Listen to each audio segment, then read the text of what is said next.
quero falar com a igreja sobre santidade. O profeta Isaías tem uma experiência muito especial com o Senhor, que é um divisor de águas ao longo da sua jornada, e a gente vai poder entender melhor esse cenário vivenciado por ele no capítulo 6. Você pode ficar o sermão inteiro com a Bíblia aberta nesse texto. Sabe, santidade é aquilo que o Senhor opera em nossas vidas. Você não vai alcançar em nenhum momento da sua jornada santidade, santificação por mérito próprio, por esforço próprio, pois não tem a ver simplesmente com uma conduta moral, conseguir um conjunto de regras, não tem a ver com o teu poder de resistir àquilo que é mal, mas sim em estar consagrado ao Senhor, dedicado ao Senhor. E se tem algo que todos nós precisaremos passar, é pelo processo de santificação. Você foi salvo por Cristo Jesus, não para permanecer do jeito que está. Todos nós fomos salvos para podermos viver em novidade de vida, sendo transformados à medida que caminhamos com Ele naquilo que Ele é. Santidade é um mandamento do Senhor: sede santos, porque eu sou santo. A busca de todo cristão precisa ser pela santidade. Isaías, no capítulo 6, no versículo 1, diz assim: no ano em que o rei Uzias morreu, eu vi o Senhor assentado num trono alto e exaltado, e a aba de suas vestes enchiam o templo. Acima dele estavam serafins, cada um deles tinha 6 asas, com 2 cobriam o rosto, com 2 cobriam os pés, e com 2 voavam. E proclamavam uns aos outros: Santo, Santo, Santo é o Senhor dos exércitos, a terra inteira está cheia da sua glória. Ao som das suas vozes, os batentes das portas tremeram, e o templo ficou cheio de fumaça. Então gritei: ai de mim, estou perdido, pois sou um homem de lábios impuros, e vivo no meio de um povo de lábios impuros. Os meus olhos viram o Rei, o Senhor dos exércitos. Logo, um serafim voou até mim, trazendo uma brasa viva que havia tirado do altar com uma tenaz, e com ela tocou na minha boca e disse: veja, isto tocou os seus lábios, por isso a sua culpa será removida e o seu pecado será perdoado. Então ouvi a voz do Senhor conclamando: quem enviarei? Quem irá por nós? E eu respondi: eis-me aqui, envia-me a mim. Pai bondoso e querido, aplica a tua santa palavra ao nosso coração, Deus, em nome de Jesus que te oramos, amém. Meus amados irmãos, esse texto nos fala de um momento de mudança na vida do profeta Isaías. O profeta Isaías tem uma experiência sobrenatural, ele tem uma visão dos céus, e diante desta visão, deste encontro com Deus, a sua vida não é mais a mesma. Nitidamente a sua postura, a forma como ele profetizava, muda a partir desta experiência. O que me chama a atenção nas Sagradas Escrituras é porque inúmeros personagens que serviram a Deus, que caminharam com Deus, só desfrutaram de uma conversão plena tempos depois. Podemos lembrar de Pedro. Pedro caminhou com Jesus por 3 anos, e depois de 3 anos caminhando com Jesus, recebendo revelações do próprio Deus, Cristo olha para ele e diz: quando você se converter, fortalece a fé dos demais. Isso quer dizer que Pedro estava andando com Jesus 3 anos, e o ato da salvação ainda não havia se manifestado em sua vida. Muitas pessoas não são convertidas, são apenas convencidas. Elas entendem o Evangelho, mas não houve transformação, não houve mudança, não existe a nova criatura ainda. O processo de santificação ainda não foi startado, não começou.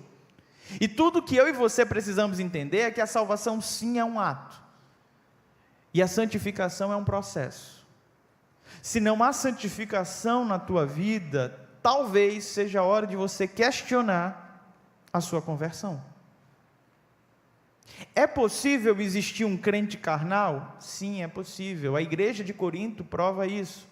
Pessoas que haviam entregado o seu coração a Jesus, mas eram infantilizados, imaturos, viviam em práticas que não condiz mais com a nova criatura, e o apóstolo Paulo faz uma severa advertência para que haja então transformação. Mas o Senhor não chamou a mim e a você para sermos crentes carnais.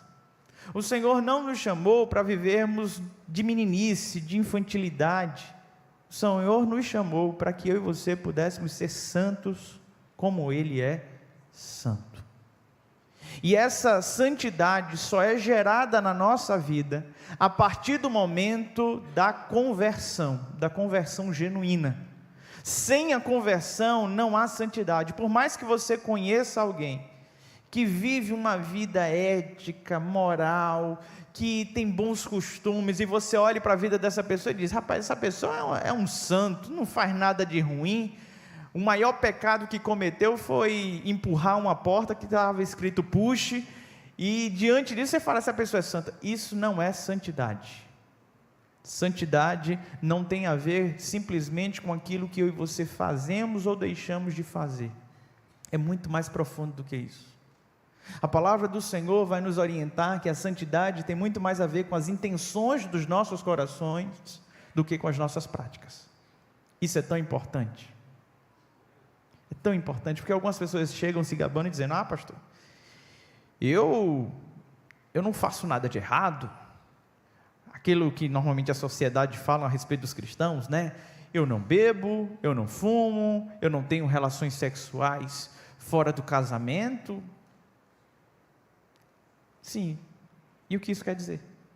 Quer dizer que você é santo por causa disso? Talvez você seja uma pessoa que nunca teve oportunidade de fazer algumas coisas. Meu pai sempre disse: a oportunidade faz o ladrão. E algumas pessoas nunca cometeram nenhum tipo de atrocidade porque nunca teve oportunidade de fazer. E nós só sabemos realmente se estamos sendo santificados ou não quando sondamos a intenção do nosso coração. É nessa hora que a gente começa realmente a entender quem somos em Deus. Quem somos em Deus. Porque as aparências enganam. As aparências enganam. Nós podemos bancar uma postura, uma conduta ilibada, irrepreensível, e o nosso coração está cheio de maldade, de malícia, de inveja, de arrogância. Isso é possível. Por isso que a santidade tem a ver com uma conversão, com uma mudança drástica de vida, com uma transformação genuína. E o profeta Isaías vive esse cenário. Ele tem essa experiência de ver os céus abertos, ver o Senhor assentado no alto e sublime trono. Ele vê os anjos proferindo que este Deus é santo, santo, santo, e naquele momento ele para olhar para si, e há uma mudança tão significativa. O capítulo anterior, o capítulo 5, é marcado pelas sentenças do profeta Isaías, conhecido como os ais de Isaías. Isaías olhou para a população promíscua, para toda a sociedade, e começou a dizer: ai daquele, e ele vai proferindo uma série de sentenças contra aquelas pessoas. A sentença é extensa, são muitos os ais, mas quando ele tem um encontro com Deus, ele para de dizer ai daqueles e fala ai de mim. Você percebe a conversão? A conversão é justamente o momento em que eu e você paramos de nos medir pelos outros e passamos a usar como regra Deus. Deus passa a ser a nossa regra moral, a nossa regra de conduta. E uma coisa que me irrita no ambiente de igreja: todas as vezes que alguém cai num pecado, ou as vezes que alguém vem para confessar um pecado, é normalmente elas tentarem falar a respeito do pecado de outros. Ah, eu fiz isso, mas também, não tem mais também. Pouco importa o que o outro está fazendo. Eu convivo pregando para adolescentes, e o adolescente busca referências, e a gente precisa ser referência para esses meninos, Mas se tem algo que prejudica a jornada deles, são as más influências, as más referências. Infelizmente, muitas vezes elas estão dentro da igreja, muitas vezes elas fazem parte da minha liderança, muitas vezes ela faz parte do convívio familiar deles. A gente não tem como blindar, mas a gente tem como ensinar desde cedo, que a referência é Jesus, e que se nós estivermos sempre olhando para Jesus, nunca estaremos perdidos nessa jornada. Mas todas as vezes que nós colocamos o homem como ideal, como padrão, mais cedo ou mais tarde a gente vai cair. O Senhor Jesus, falando a respeito dos pequeninos, das crianças, ou daqueles que estão iniciando a jornada, Ele chegou a dizer que era inevitável os tropeços, mas ai daqueles que fazem com que qualquer um destes pequeninos tropecem. A santidade precisa ser gerada em nossa vida para que eu e você não sejamos pedras de tropeço na vida do outro. Santidade é um processo que acontece na nossa vida, que nós ficamos cada vez mais parecidos, ao ponto de falarmos como o apóstolo Paulo: sejam meus imitadores como eu sou de Cristo. Você teria coragem de dizer um negócio desse? Você teria coragem de olhar para a sua história e dizer: quer saber, a partir de hoje, olha para mim, me segue porque eu estou seguindo o mestre? O que é que nos falta? Ousadia ou noção? Gente querida, o profeta Isaías, a partir do momento que se depara com um Deus santo, ele olha para ele mesmo e começa a entender quem ele é. E a santidade é isso, é nos depararmos com um ser perfeito. Deus tem inúmeros atributos. Alguns atributos Ele guardou para Ele, chamamos de atributos incomunicáveis de Deus. Outros Ele partilhou, chamamos de atributos comunicáveis de Deus. O amor, a misericórdia, a bondade. Todos nós temos um vislumbre disso e podemos ser aperfeiçoados nestas coisas. Mas se tem algo que Deus partilhou conosco, e nós só conseguimos exercer quando estamos intimamente ligados com Ele, é a santidade. A santidade é a marca de Deus, a assinatura de Deus na sua criação redimida, a sua criação que está sendo renovada, restaurada. O profeta Isaías grita diante dessa experiência, entendendo que ele estava à beira da morte, por contemplar um Deus santo. Isso nos fala de um temor que se perdeu nos nossos dias. Há uma canção que diz: o sagrado se tornou hilário. Nós estamos banalizando aquilo que é sagrado. Muitas vezes nós estamos brincando com o próprio Deus. Perdemos o temor do Senhor, perdemos a reverência, não entendemos mais a santidade de Deus. No Antigo Testamento, por vezes, quando Deus se manifestava, o povo fugia de medo e dizia: não vai outro no nosso lugar. Moisés, sobe tu no monte, porque Deus vai matar a gente. Sabe o que era isso? Convicção de quem eram e convicção de quem é Deus. A gente está perdendo isso nos nossos dias. Infelizmente, os púlpitos estão sendo tomados por um evangelho de uma graça barata, de um amor incondicional de Deus por sua criação, e essas mensagens que têm um fundo de verdade estão sendo tão distorcidas, e feito com que as pessoas pudessem simplesmente continuar vivendo a sua vida de promiscuidade, sem se incomodar. Isso não é verdade.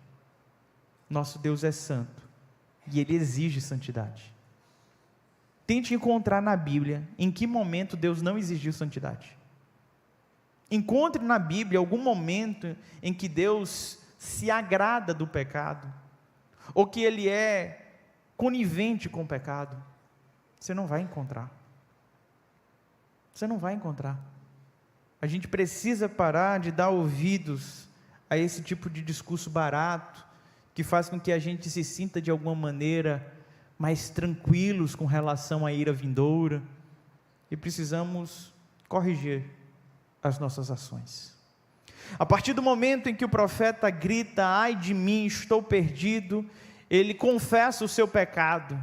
Ele diz: eu tenho lábios impuros e habito no meio de um povo que também tem lábios impuros. É um pecado que está generalizado. Ele estava de igual modo com todos ali naquele momento. E o texto nos fala que o anjo pega uma brasa viva com uma tenaz e toca nos lábios e purifica então, naquele momento, os lábios do profeta. Santidade é purificação.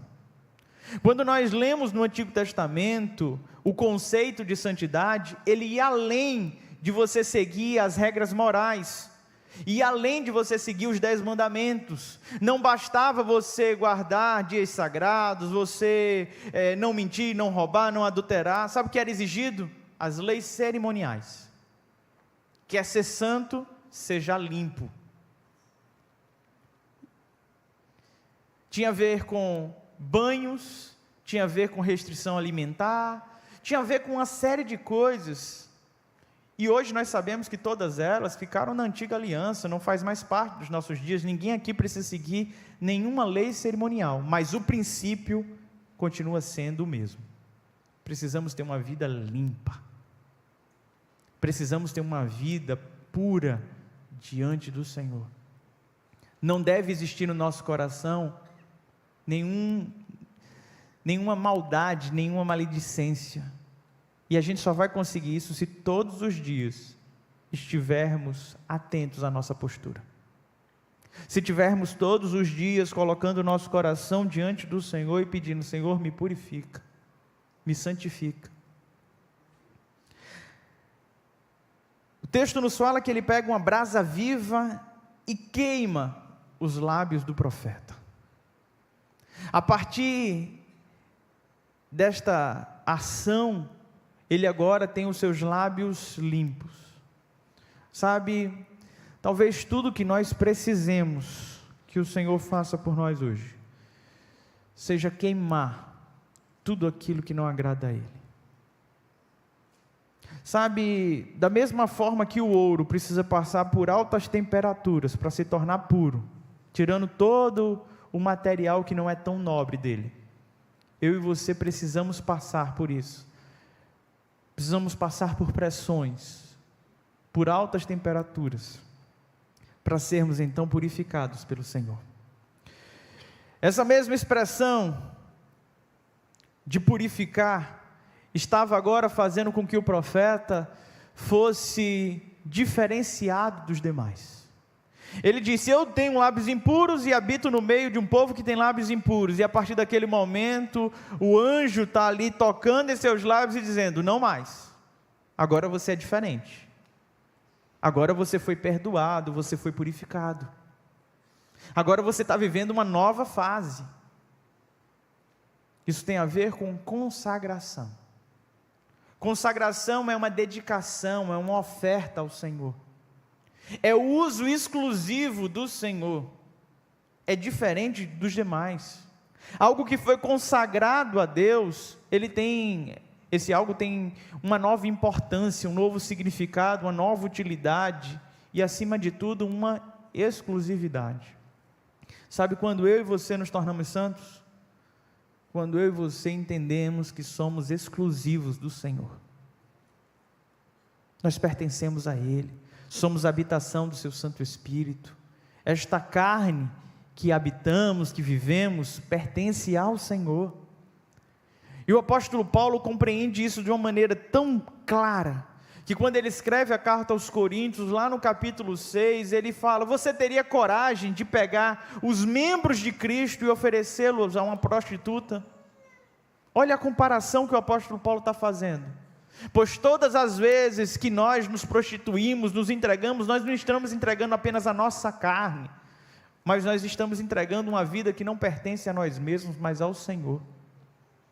O texto avança e fala que o Espírito Santo que habita em nós tem ciúme, e o convite do apóstolo Paulo, no último verso do capítulo 6, é que eu e você possamos glorificar a Deus com os nossos corpos.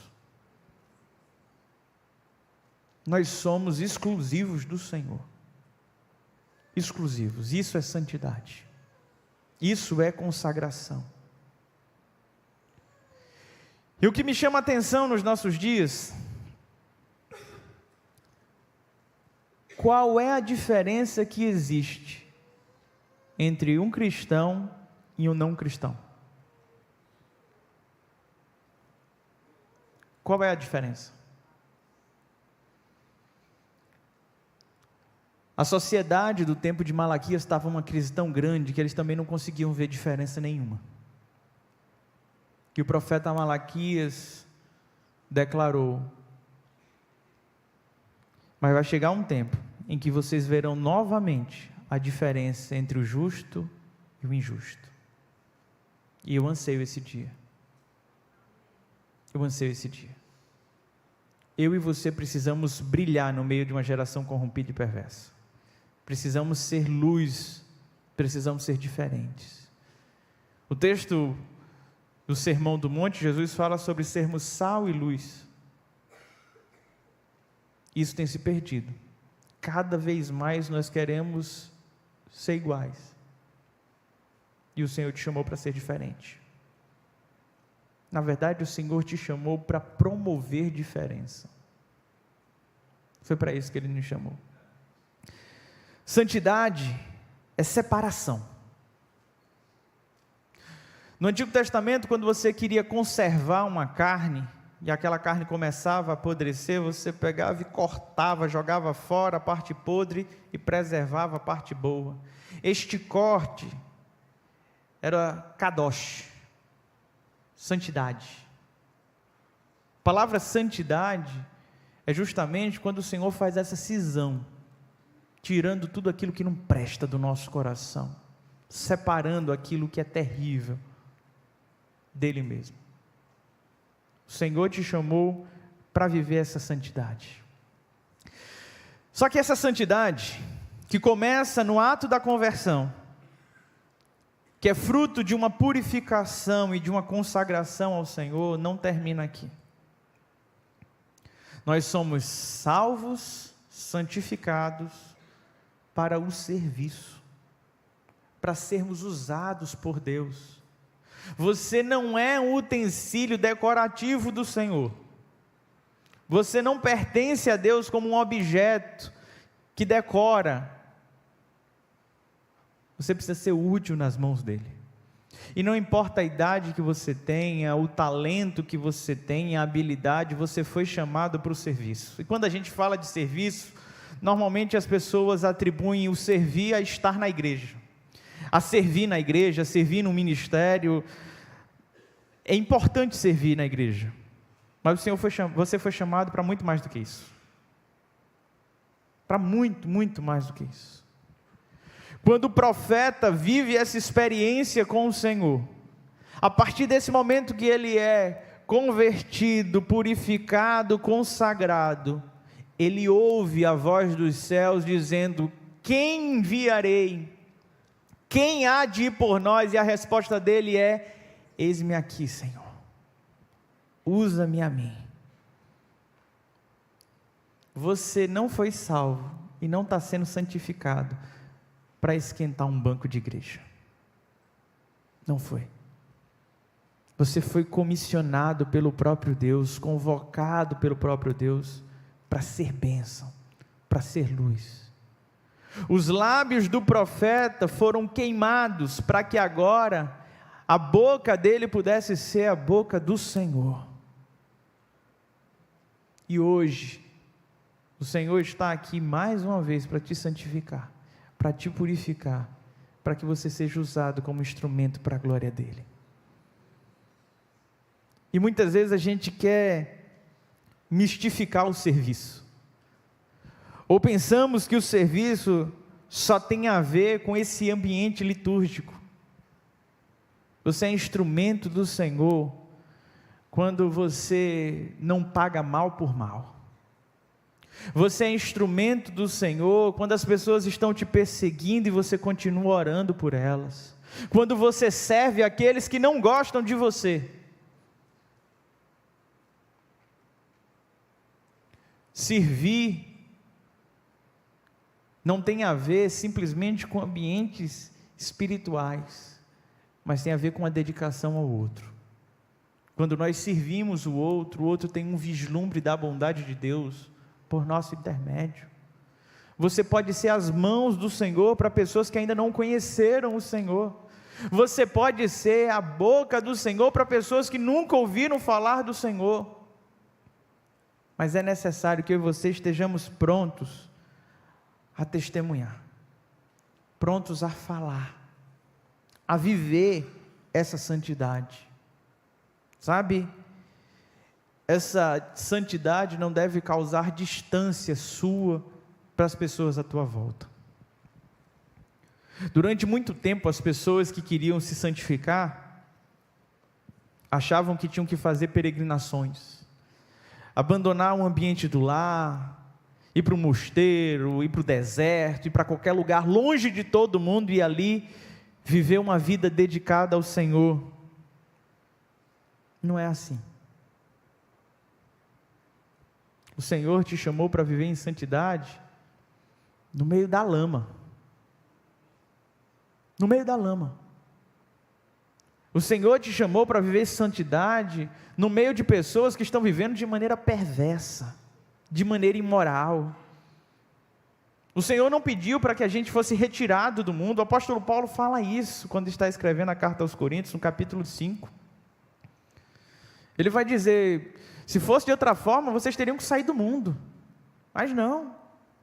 Você tem que ser santo onde Deus te colocou. É muito fácil ser santo na igreja, não é? Canta um hino bonito, a gente levanta a mão, a gente chora, a gente diz, Senhor, eu consagro a Ti o meu coração. Aí quando chega no ambiente de trabalho, a gente paga uma propina aqui, a gente aceita um suborno ali, a gente faz as coisas relaxadamente, porque não é para a gente, mas na igreja é santo. Meu irmão, isso é triste, isso é muito triste. Não que você não deva ser santo na igreja, porque tem algumas pessoas que perderam a noção que até na igreja é complicado, mas que eu e você aprendamos a ser santo lá onde Deus nos colocou. Já pensou você sendo santo na tua casa? Já pensou você tendo uma linguagem santa para falar com a sua esposa e com seus filhos? Já pensou que transformação Deus pode fazer? A partir deste momento, em que você realmente entende a jornada de um cristão, precisamos de santidade. Precisamos muito de santidade. O autor, a carta aos Hebreus, diz que sem santidade, ninguém verá a Deus. Ninguém verá a Deus. Só podemos ter esse encontro com o Senhor a partir do momento que somos santificados. Eu não sei em qual desses estágios você se encontra. Talvez você esteja hoje aqui precisando de conversão. Talvez você tenha chegado aqui hoje nesse lugar precisando ter um encontro com Deus, a semelhança de Isaías, ver aquilo que você ainda não viu. Talvez você tenha chegado aqui neste lugar e tenha dito, pastor, eu sei que eu mudei de vida, eu sei que eu me converti, mas a impureza tem tomado conta do meu coração, e talvez tudo que você precise hoje é que o anjo do Senhor venha com a brasa viva e purifique você. Talvez você esteja vivendo de uma maneira pura, inocente diante do Senhor, mas ainda não é separado, consagrado, entregue a Ele. Ou talvez você simplesmente ainda não tenha entendido o seu chamado, ainda não disse, eis-me aqui. Quer você esteja aqui hoje dizendo, ai de mim, ou esteja dizendo: eis-me aqui, o Senhor quer te levar para um nível maior de experiência, de intimidade com Ele. Feche teus olhos, curva tua cabeça. Nesse momento, você e Deus, só você sabe como anda teu coração.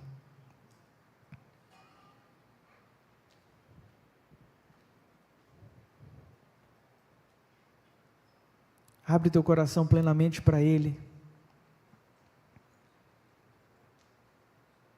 Confessa teus pecados. Confessa as tuas faltas, as tuas negligências. E se apresenta diante deste Deus Santo como alguém que quer realmente viver como Ele.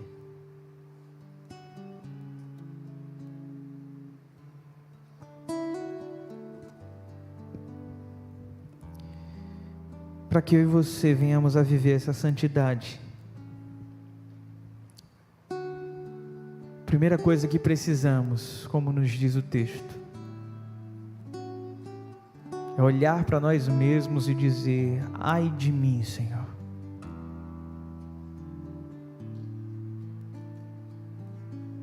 A partir do momento em que você olhar para você e dizer: ai de mim, pode ficar tranquilo que Deus vai fazer a obra. O Espírito Santo de Deus vai trabalhar no teu coração, te transformando. Se há alguém aqui nessa manhã que precisa ser renovado pelo Senhor,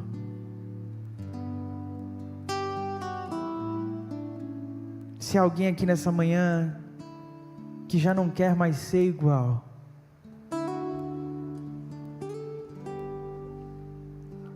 eu queria te convidar, apenas você que quer viver este momento de renovo com o Senhor, de santidade, de entrega, a colocar a mão no seu coração.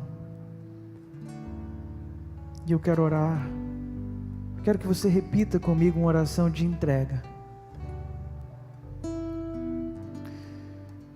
Senhor Jesus, ai de mim, que sou pecador,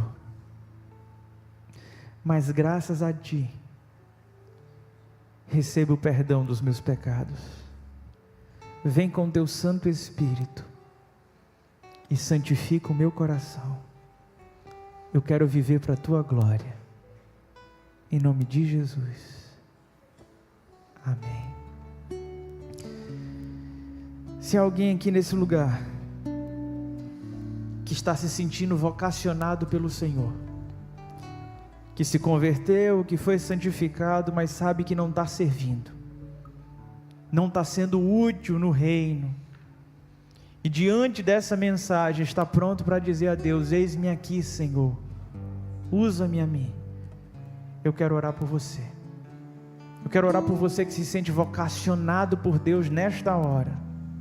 Se Deus está tocando o teu coração e você está disponível a isso, levanta a tua mão, eu quero orar por você nesse momento. Alguém aqui, Deus te abençoe, Deus te abençoe, Deus te abençoe, Deus te abençoe, Deus abençoe você, Deus te abençoe, Deus te abençoe, Deus te abençoe, Deus te abençoe.